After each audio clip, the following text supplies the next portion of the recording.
कभी नीम नीम कभी सहज सहज सीरियल के आने वाले एपिसोड में आप सबको देखने को मिलेगा कि कथा जो काढ़ा बनाकर लाती है उसको पिलाते ही धीरे धीरे करके सारे बच्चे जो हैं वो ठीक होने लगते हैं। उनकी उल्टियाँ, उनके चक्कर, उनका पेट दर्द जो कुछ था वो धीरे धीरे करके बंद हो जाता है। और जो पुलिस इंस्पेक्टर है, यूवी का खुद का भाई जो पुलिस इंस्पेक्टर है, जब वो उसे अरेस्ट करने वाला होता है तो कथा कह देती है कि पहले आप बच्चों को देख लीजिए, पूछ लीजिए उनसे, वो सब ठीक हैं। जब ये सब ठीक है तो कोई केस ही नहीं बनता है।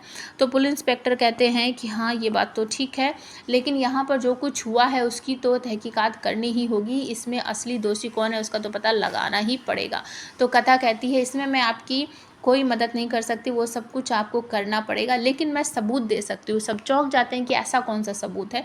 तो कथा बताती है कि जब ये खाना बना था तो कुछ खाना इसमें से अलग किया गया था, जो उन बच्चों ने अलग ने खाया है तो उन्हें कुछ भी नहीं हुआ। और कुछ खाना जो एक तरफ रखा था जिसमें किसी ने कुछ मिलाया था, जो खाना वो बच्चों ने खाया उन्हीं को ये परेशानी हुई है। मतलब कि जब खाना बना था उसमें कोई गड़बड़ नहीं थी।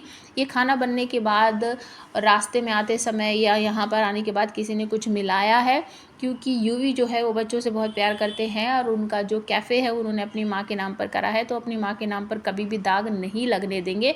उन्होंने खाने में कोई मिलावट नहीं की थी, कुछ भी नहीं मिला था, ये किसी और का करा धरा है, तो मैं आपको सबूत दे सकती हूँ। तो कथा वो बोतल उठाकर दिखाती है कि ये बोतल जो है मुझे ऐसा लग रहा है यही इसमें मिलाई गई है और इस पर ना उंगलियों के निशान होंगे। तो जब आप इसकी जांच करोगे आपको पता चल जाएगा कि ये किसके हरकत है और किसने ये खाने में ये मिलावट की है। तो पुलिस इंस्पेक्टर समझ जाते हैं कि हाँ, बात तो सही है।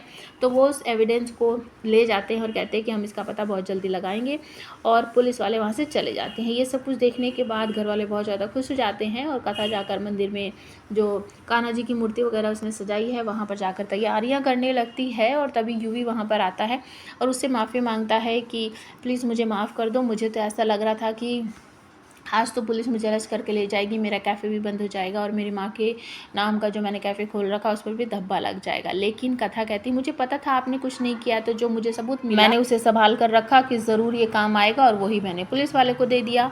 तो कथा की इस बात को सुनने के बाद यूवी को पूरा यकीन हो जाता है कि ये मेरा और मेरे घर परिवार को कभी नुकसान नहीं पहुँचाएगी, तो इसलिए वो सॉरी बोलता है, माफ़ी मांगता है।